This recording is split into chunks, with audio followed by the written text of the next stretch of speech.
Hi friends, welcome to the Sweater Weather Podcast. My name is Pamela and I am coming to you from Northern Ontario, Canada, where I live with my husband and my youngest daughter. I hope that you have your knitting or other crafting and a cozy beverage, and we can get started.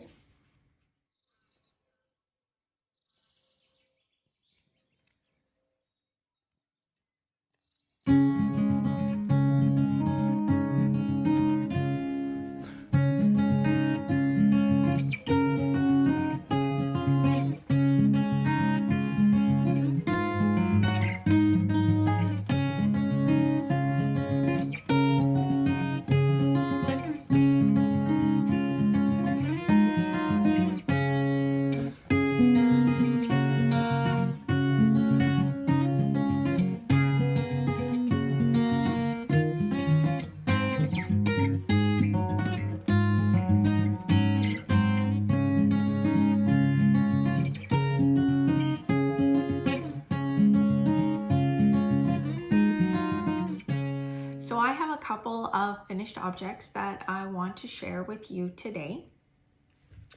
I did finish working on my shawl for the Stephen West Hiberknitalong. Not sure which way the best way to show this is. This is a DK weight shawl, so it's nice and squishy and cozy. When I wear it, I like to wear it either granny style for warmth, or if I'm going out, then I want to wear it like this with a shawl pin. I love it. I love the colors. Actually, the colors remind me very much of a bedspread that my parents used to have when I was a child. And it had these kind of like olive greens and browns and teal colors mixed in. So when I wear it, I do get to feeling a little bit nostalgic. But yeah, I love this. It's blocked and everything. When I blocked the shawl, I did not T-pin out all the little picots on the picot edge. In the instructions for the knit along, Stephen West says that it's not necessary. And with the design of the picots, I agree. I don't think it's necessary. Because of the DK weight fabric, they pop out really nicely on their own. So it wasn't necessary for me to do that. This was the first time I did a picot edge and I really enjoyed doing it. It was a little bit time consuming when you're looking forward to getting to the end of your project and you just want to be finished, but really it didn't take that long to get it done, and I was pretty happy with the results of it. So the yarn that I used for this project, as I mentioned, was a DK weight. So the main color is guacamole, and it's made by Zen Garden Yarns. It's a superwash merino, and I just loved the feel of it. It is very like squishy, but also kind of silky. And when I changed skeins, I used a magic knot for that because it's not a garment, it's a shawl with a lot of interesting details happening. So I didn't think that a magic knot would really be noticed. Here's the back of the fabric where you can see all my floats, and because of the color play happening, I didn't really think that anybody would notice a little magic knot. However, because the yarn is very silky, when I did tie the first magic knot ball and I gave it a good tug, it came apart. And I thought it wasn't supposed to do that. So then I got a little bit nervous because after working on all these cables, the thought of it starting to come apart kind of scared me. So I pulled out this product. It's called Fray Check. It's used, I think, more for sewing. I've had it in my sewing kit that I kept for when my youngest daughter was a competitive dancer. All the dance moms had sewing kits, and one of the things that I did like to have was fray check, because if something was starting to unravel or come apart, or even a little run in a pair of fishnet stockings or something like that, you could just put a drop of fray check. So what I did was I tied my two skeins of my main color together with a magic knot ball when it was time to start the second skein. And then I just put a drop, this is a liquid, so I just put a drop of the fray check on to the magic knot ball, and then I set it out. It gets sticky and tacky first, and then it dries, and it dries soft, but not sticky or anything. So I wanted to wait till it dried completely before I continued knitting, because I didn't want it to get stuck to the other fibers in the fabric of the shawl. So I highly recommend having a little bottle of fray check in with your knitting supplies for that very use.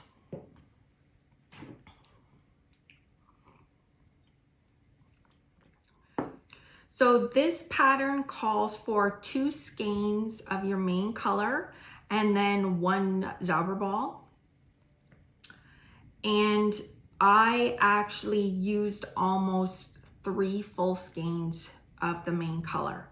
And it was kind of a strange coincidence, because as I was coming to the end of my second skein and thinking that I would have to order a third skein, I was also in the midst of cleaning out all of my yarn supplies. I pulled everything out. I pulled out my entire stash, went through it, grouped it according to project, put it into plastic bags to keep it away from critters. And as I was going through it, one of the things I noticed was that I had 3 kits for making colorwork mittens that I had ordered last year. And one of the kits had a skein already caked up of Zen Yarn Garden in the color guacamole. So when I came to the end of my second skein, I was able to just go in my stash and get another skein of the Zen Yarn Garden in the exact colorway I needed. And there was, although I'm sure it was not the same dye lot, you could not tell the difference between the skeins at all. So I thought that was a happy coincidence, and it made me feel like giving myself a little pat on the back for having gone through my stash and organized everything, because I was able to take advantage of knowing exactly what was in there. Had I not gone through it, I don't think I would have realized that that skein of yarn was there. So anyways, I'm super pleased with this.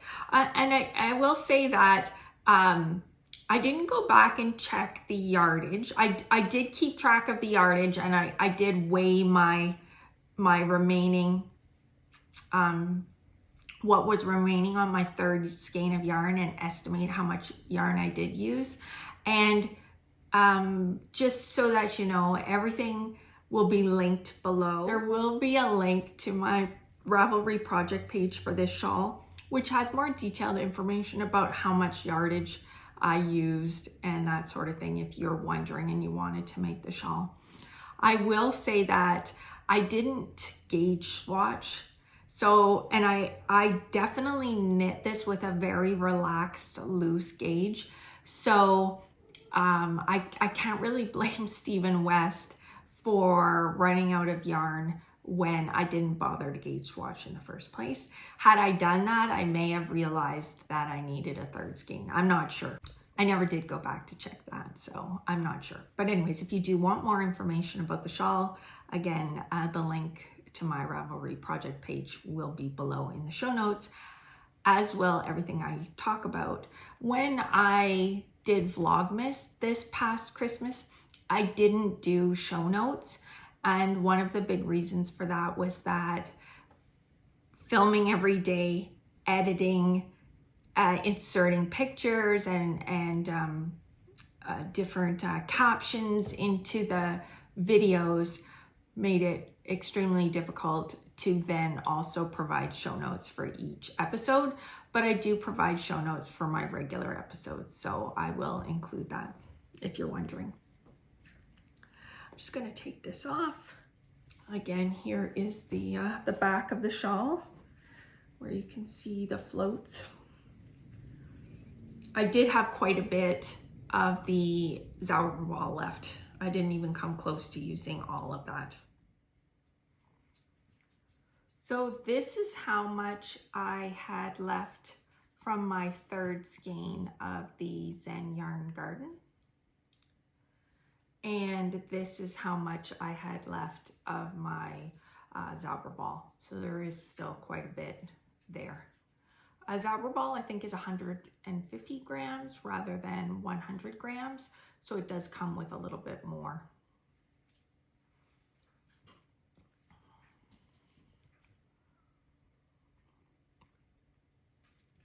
I really enjoyed making this. I would definitely make this project again. I think it would make a really nice gift knit for somebody. The cables were so easy and fun, and it was just a really enjoyable, relaxing project. So that is the cabled trellis shawl, and for the Hiberknitalong, Stephen West designed another shawl as well with cables. I can't remember the name of it right now, but I can put it in, I can put it below. But it's a triangular shawl rather than a wedge shape like that one is. So, you know, I feel like I would really like to go back and do that triangular shaped one as well. It was just so relaxing. You know, when you think of a Hiberknitalong, that cozy, tucked in your home for the coldest months of the year, that's what I picture. And he designed the perfect project for that, because to me that's exactly what it was. I just enjoyed working on it so much. I can't say enough good things about it. So moving on, actually, one of the things I did want to talk about is along this lines of Hiberknitalong and being tucked away, is I wanted to talk a little bit about why I knit and why I'm so addicted to knitting, I think, because I do find myself now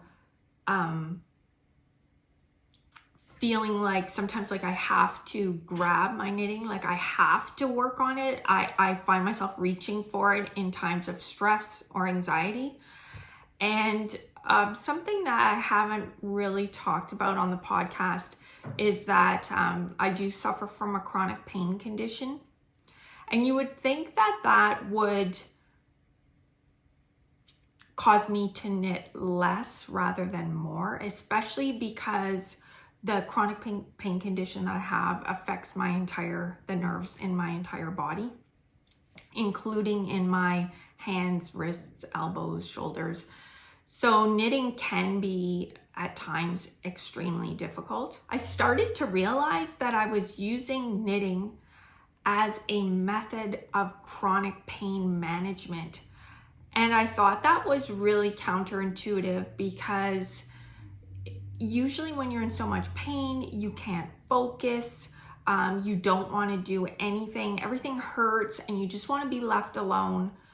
But I find that with my knitting, I'm able to concentrate on what I'm doing, focus on the movements, focus on the pattern, focus on the creation and the accomplishment, and it takes my mind away from constantly ruminating on how much pain that I'm in. I'm not going to say that I don't use other methods of pain management. I do work closely with my doctors to find other methods of chronic pain management, like prescription medication, gentle stretching, gentle exercise, that sort of thing. But so far, the thing that I found the most helpful has been knitting. I'm so happy that I rediscovered my love for knitting and that it's had such a positive impact on my life. Now that was really heavy, so let's move on. Okay, so let's talk about another finished object. This is the Wandering Cables cowl. It's a free pattern by Pearl Soho, and I wanted to do this pattern because I saw it on another podcast and I thought it was really beautiful, and the pattern is free, and I was really enjoying the cables that I was working on for the cabled trellis shawl that I was working on for the Hiberknitalong. So I kind of wanted to keep the cable vibe going, and so I worked on this. And this didn't take too long. It took less than a day to complete it because it's done in a super bulky weight yarn. And the yarn I used, I have another skein of it. Actually, I think I have 2 skeins of it. So it is the Wool Ease Thick and Quick by Lion Brand.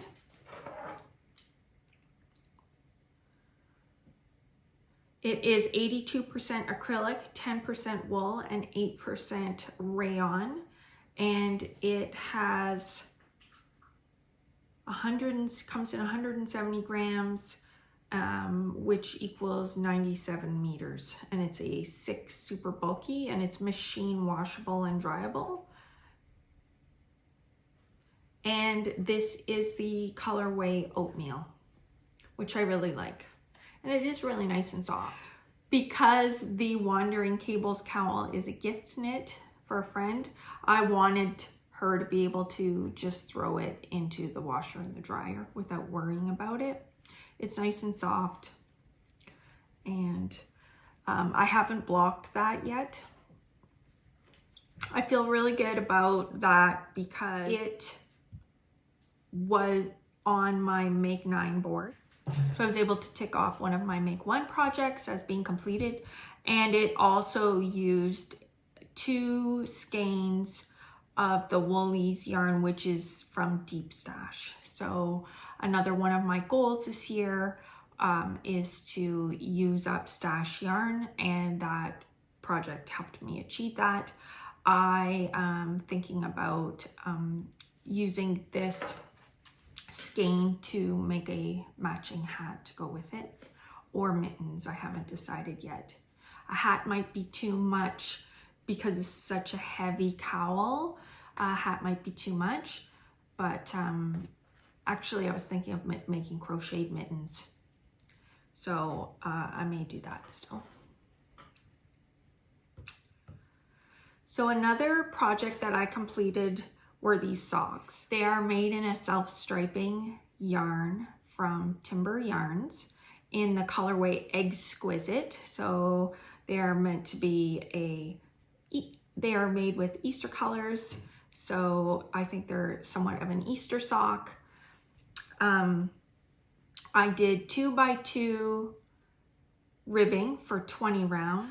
I used Judy's Magic Heel so that it wouldn't interrupt the striping colors in the sock. And then I Kitchener stitched the toe closed. So that's done. They feel really nice. Cozy. So those are my finished objects. I'm also very close to finishing this pair of socks. The ends are not woven in, as you can see. Well, I'm not finished. These are socks made with crochet yarn. The cuffs and the toes are made with a mini skein of Polka Dot Creek that I got from a friend when we did a sock yarn swap. So I used the mini from that sock yarn swap. It was Polka Dot Creek to do the cuffs and the toes. And I may have enough to do the heels. I have to take a look at that and weigh it and make sure. If not, I will just use a different yarn because I'm going to do an afterthought heel, and I've marked where I'm going to do that. So these will be shorty socks, of course. The main sock yarn is Croy sock yarn. And I mostly just wanted to use that up. I've had that for a while. I actually had a sock done in the Croy and I frogged it because I kind of forgot where I was and I didn't want to keep going. So I frogged it and then I decided I wanted to use up the yarn. So I went ahead and started again and made a new pair. So I felt good about that. That's also yarn that I've had in my stash for a while. So I feel good about using that up. So also on my Make 9 board for this year are cell boot mittens. Or I think I just put color work mittens. I didn't specify cell boot mittens. But I was watching the Cozy Up Knit podcast a few weeks ago, and one of the sisters had completed a pair of cell boot mittens in a week, and she said they were worsted weight and they knit up really quickly. And she also mentioned that they were designed by Ellie from Skein Deer Knits. So I decided that that would probably be a good place to start to learn to do color work mittens, is with a worsted weight pattern that I could hopefully complete fairly quickly. So I'll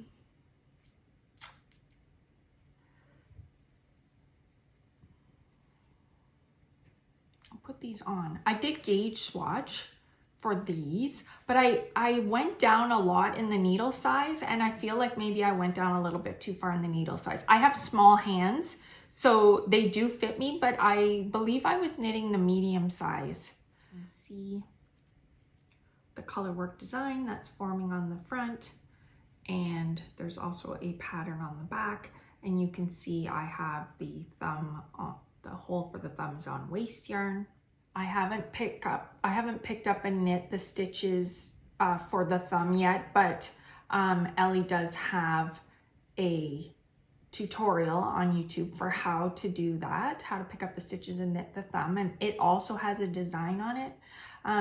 Oftentimes with cell boot mittens, there is an intricate pattern on the wrist ribbing as well, but this one didn't have that. It just has a stripe, but I was happy about that because it's part of the learning process. Hopefully I'll be able to, progress and eventually do even more intricate designs. But the fact that it started off a little bit easier without patterning on the ribbing made me quite happy. So I'm knitting this in Istex Let Lopey yarn. It's yarn that I already had in my stash. I did not order these special for this project, which was another reason that I decided to go ahead and do it. I cast on a 2x2 ribbing with a US 4 needle, and I am knitting this magic loop, as you can see. And when I got to the main part of the mitten, I changed to a US 7 or 4.5 for this main part of the mitten. And it is going very quickly. I did put it down briefly to work on something else, so I stopped. So I can't say exactly how long I've spent, but this is maybe so far just maybe 2 evenings of work. So I feel like it would be pretty easy to get this done in a week. I do have a little bit of laddering happening on my cuff, but that would probably block out, so I'm not too worried about that. I'm really happy with these. The pattern is really well written and it's not as difficult as it looks. Once you get going, the pattern is somewhat intuitive. So lately I've been using Knit Companion to read my patterns. I always was a person who preferred to print out a paper copy, and I had a holder set up and I had erasable highlighter that I used, but I'm really loving Knit Companion. I don't think I would ever go back to using paper copy unless I had to, like if it was in a magazine or something like that, if the pattern was in a magazine. I'm not sponsored by Knit Companion. I just thought I would give it a shot because when you're doing a color work chart, it's just so much easier to be able to highlight and follow in the Knit Companion app. So I'm using that on my iPad Pro, which is a fairly large screen and it makes it very easy to see, and you can zoom in and out. And also I went ahead and purchased the upgrade so that I could write on the pattern itself. You don't have to buy the upgrade. I think that app is still very well worth it. Knit Companion allows you to import your patterns from Ravelry or from a Dropbox that you set up. So if you purchase a pattern off of Etsy, or you get a pattern sent to you by email that you've purchased, you just take the PDF and put it in your Dropbox, and which is also a free app. And then Knit Companion can just take the pattern right out of the Dropbox or right out of your Ravelry library, and then you have it accessible to you, and you can just choose which project that you want to work on, and so you can store multiple projects and work on multiple projects at the same time, and it keep track of where you are and where you've left off and any notes that you've made. I'm really enjoying it. The only thing that I don't like is if I am using it for a really complicated pattern, I have to leave it on the screen, and that is the screen that I usually am watching knitting podcasts on. So if I'm using my iPad Pro to read my pattern, then I will watch my podcast that I enjoy on my phone instead, which is a very small screen. But it's still fine. Or I can listen to an audio book. That is something else that I like to listen to audio podcasts and audiobooks as well. I think I'm just a little bit spoiled probably, and this is really starting to sound like a first world problem. So I think I'll move on. So another project that I had on my Make 9, well, I had two Make 9 boards. I had a Works in Progress Make 9 board, and I had a Future Project Make 9 board. Although I think I only put 8 items on my Make 9 board, so it still leaves me room to put one more if I want, I think. Regardless, one of the things that I had on my Make 9 board for my Works in Progress was my Shawlography by Stephen West. This is what I have done so far, and I have decided to frog this. So here's my skein of yarn. All of these skeins, I won't be able to save the yarn from these. The sections are too small, but I have decided to frog this. And the main reason that I decided to frog this project has to do with my color selection. So when I first put all the yarns together, I really felt like they went together well. First of all, I didn't start the Shawlography at the same time as everybody else. I was very concerned that I was just doing it for the sake of doing it, jumping on the bandwagon because everybody else was doing it, and I didn't want to be left out. So I decided not to do it. And I described this a little bit in a previous podcast, but what ended up happening was that I happened one morning to catch one of the clues. Stephen would come on YouTube every Friday morning with a new clue and a tutorial to go with it. And I was just really taken with how he described the process, and I just decided, well, you know what? If I have the yarn and stash to complete the project, then I will do it. But it was week 3. I was way behind, and I didn't want to go buy more yarn, and I'm really glad I didn't at this point to do this. So what ended up happening was I did start it, and I was loving doing it. I actually didn't want to put it down, but I was in 2 other make-alongs at the same time, and I kept missing the deadlines for all the make-alongs. So it it was getting out of hand for me doing projects just to be in make-alongs. And when I started knitting this shawl, although I love the shawl, I love the pattern, I really loved this section of it. I couldn't believe how cool it was when it came together. I was not loving the colors together. I did not like the way they played together. And I could see other people's shawls being completed both on Instagram and on YouTube. They were so much nicer than mine because of the color selection was just so much more thought out and considered. I just grabbed sock yarn that I had in stash. I thought it was good at the time. I wasn't in love with it, and it's just been sitting there, and I really did think that I was going to finish it.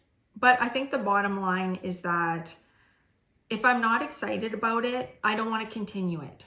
So it's just sitting there kind of hanging over my head. So I'm frogging it, as you can see. Frogging it right on the podcast. And actually I can save some of this yarn. It's sock yarn, so it's perfect for heels, toes, and cuffs. Even if it's small skeins, right? So that is one thing off of my Make 9 board, but not in the way that I thought it was going to happen. But I feel really good about the decision. I actually do want to make this project. I bought the pattern and the tutorials are there, but I kind of had another idea of, the colors that I wanted to use. It's such a big shawl. It's almost like a schlanket. So with that, and it is like a piece of art. So with that in mind, when I complete this project, whenever that's going to be, I am going to do it in neutral colors that I think would actually look good in my home or on my person, because I would like to be able to both use it as a shawl and also use it as a schlanket in my house when I'm feeling cold, and just have it out on display. So that's my plan. And it's funny because when I finally decided I kept walking, it was out. So this project was out in a basket and I kept walking past it.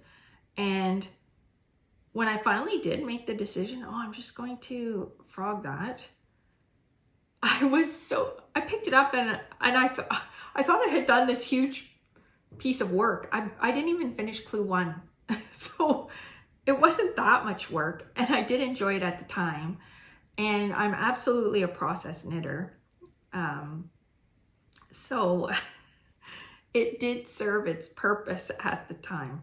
I just have to be a little bit more introspective, a little bit more mindful of what projects I start, why I'm starting them. Is it a good time? Am I working on too many other things right now? I want to become more of a monogamous knitter. I know I'll never have just one project on the needles, but I'd like to stick to one complicated project on the needles. So anyways, I need to definitely be more mindful and more deliberate and more considered about the projects I choose. Not only the projects I choose, but when I choose to put the projects on the needles. There are so many shiny new projects out there, so many new patterns and yarns, and I want them all, but that's not realistic. So anyways, I'm going to put this aside for now, but as you can see, I am frogging this. Actually, I probably shouldn't have done that. I better take a few minutes to get that under control. So my last whip is a sock as well. This is a test knit this is a recent cast on, and it's a test knit for Emma Barnaby. She hosts the podcast Tiny Desk Knitting, and she has started designing socks, and she was looking for test knitters. So I jumped on board for that and volunteered because I was very intrigued by her theme. So she's going to be designing socks over the coming months that all have the same theme of characters in Jane Austen novels. So love Jane Austen and love knitting socks. It's not a secret test knit. Emma did say that we could share the information on social media. So I am knitting this sock in Malabrigo sock yarn, which is in a really pretty color. I don't remember where I got this from. I think it might have been part of a sock club, but I can't say for sure. It clearly says it's a sock yarn on it. However, okay, and I think this is the colorway, which is cerise.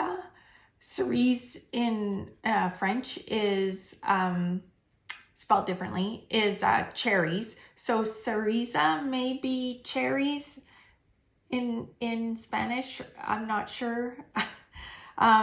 It's Malabrigo sock, so it comes from Peru. And the only thing was, once I started knitting it, I realized that by reading the tag, that this is 100% superwash merino. So there is no nylon in it, which has me a little bit nervous. I'm not sure about knitting socks with 100% superwash merino. It does look really pretty. They're really soft. They're probably just gonna have to be some indoor socks. Not worn in shoes, because I'm just not sure about superwash merino socks. But anyways, it clearly says sock on it, so I went with that.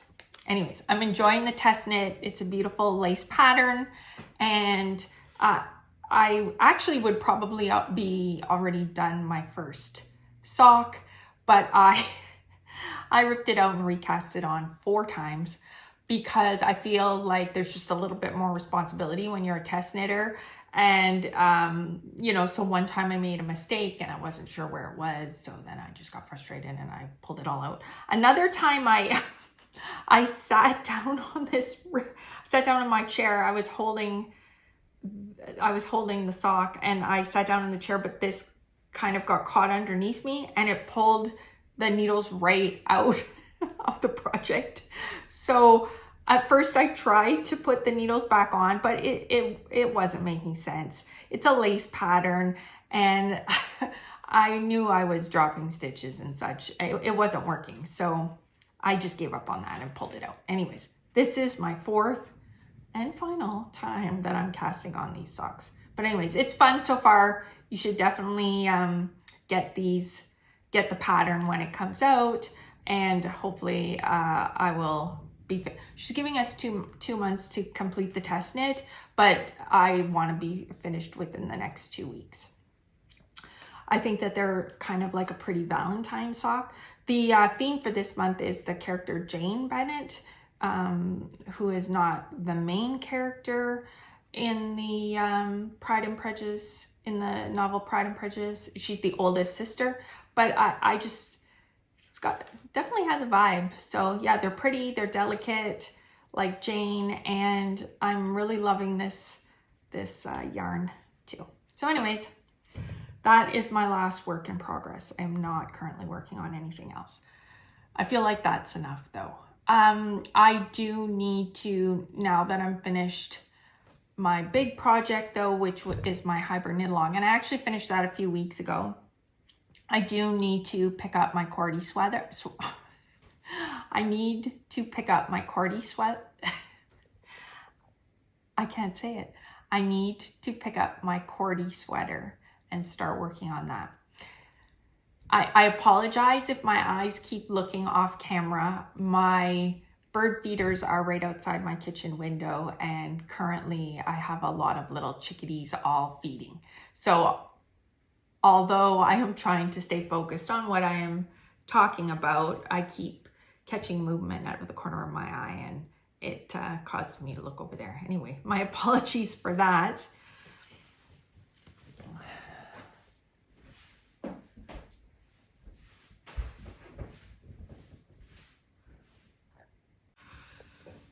So just a quick life update. I've been mostly just staying inside. It's been really cold here. Not a ton of snow, mostly sunny, which has been nice, but very, very cold. Not great for going out at all. I have been looking at my seed catalogs. I have to order my flowers very shortly. I used to do a huge veggie and flower garden. I don't do as many vegetables anymore. So I tend to just have a couple tomato plants, a cucumber plant, a pepper plant. I like to have some fresh green beans and that sort of thing. But I don't go crazy anymore and have a huge garden with corn and peas and beans and all that fun stuff. So mostly the seeds that I order are flower seeds because I still have a flower garden. I have window boxes and hanging baskets, and I like to grow as much as I can from seed. I enjoy the process of growing the flowers from seed because we have such a long winter here that it makes you feel like spring is on the way when your plants start growing and they get blooms on them and they're ready to be planted outside. It's just such a wonderful process and makes you look forward to spring and summer. So I have to go through my seed catalogs and order my flower seeds and get those going. I probably should have ordered them already, but I still have time to do that. So as long as I just get them started, they'll be fine. And other than that, I've just been knitting, and so recently I've switched from trying to read physical books to audiobooks because I have been suffering from a lot of migraines, and reading seems to make that worse. And if I can just listen to audiobooks, then I can still enjoy the book. I can close my eyes and just relax and listen. And I find that's working better for me. I had a goal last year of reading 30 books, and which is not a huge goal for me. I've met my reading goal every year for the past 5 to 10 years, but last year I didn't even come close.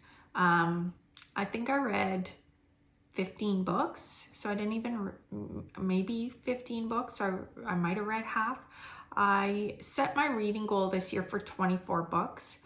I think that 2 books a month is more than reasonable. I hope to surpass that, but that is my goal right now. Currently, I'm listening to Project Hail Mary by Mike Weir, who is the same author who wrote the book The Martian. That book was turned into a movie starring Matt Damon. I really enjoyed that movie a lot. I didn't read the book before I saw the movie, so I didn't bother reading the book. But I'm really enjoying Project Hail Mary. Such an interesting read. The story is very compelling. The characters are interesting, and it's very plot driven. So you really want to know what's going to happen. So I'm really enjoying that a lot. It's taking me a long time. I started it at the beginning of January and it's February 1st and I'm still not done it. But that's mostly because I'm listening to it as an audiobook and I'm doing it before bed. And oftentimes I will only listen to about 5 to 10 minutes before I fall asleep. So it's taking me a little bit longer than I expected to get through that. I do have an Audible membership. So you get one free book a month, or you get one book with your Audible subscription. I do have a backlog of books built up that I didn't purchase. So I'm going to be able to use that to get some audiobooks. And also I noticed now too, with having an Audible membership, you also have access to free Audible books. That is something new. I don't remember Audible ever having free books, and the books it's a good selection. It's not all books that I haven't heard of or authors I haven't heard of. Some some of the books that are free are on my TBR list. So I'm pretty happy about that. So one thing that I did not talk about when I talked about my goals for 2022 was my word of the year. So I do choose a word every year as my word of the year. It's just to create a theme or a focus for the year. I've done it in the past. One year I chose the word silence, and I think looking back that I really just wanted to be more focused. I wanted to be a better listener. I wanted to take a step back and be more observant. So I chose the word silence to remind me that being silent can be a strength, and it's better to be more considered with the things that I say and the things that I do. And I think that choosing a word does help create the theme of the year or help you focus. So this year, my theme is content, or my word of the year is content.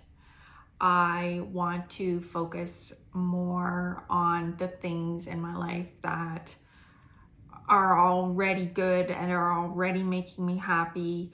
I don't feel like I need to change a lot of things. I honestly just want to be able to pause at any time and ask myself, are you feeling content right now? If you're not happy, not sad, are you content? Are you calm? Are you relaxed? And I think it encompasses a lot, that word. It encompasses gratitude. It does encompass happiness, being relaxed, being thoughtful, and I'm feeling pretty good about that word selection. If you're not familiar with choosing a word of the year, the audio podcast Happier with Gretchen Rubin is the place where I learned about choosing a word of the year, and I do find that is an excellent podcast. She does it with her sister. You can find all the, it's been going for a few years. You can find all the back episodes on iTunes, if that's where you listen to podcasts, anywhere you listen to podcasts. I listen on the app called Castro. I find that works for me. And it's just a really good podcast. They have things to try at home, which are, suggestions for making your life better in some way, life hacks, happiness hacks, just things to try to see if, they improve your life or your happiness in any way. Anyways, I won't go on too much more about that. If you have a word of the year or a theme for your year, something you want to focus on, I would love to hear it. Please feel free to put it in the comment section. I love to read all your comments, and take care, and I will see you next time.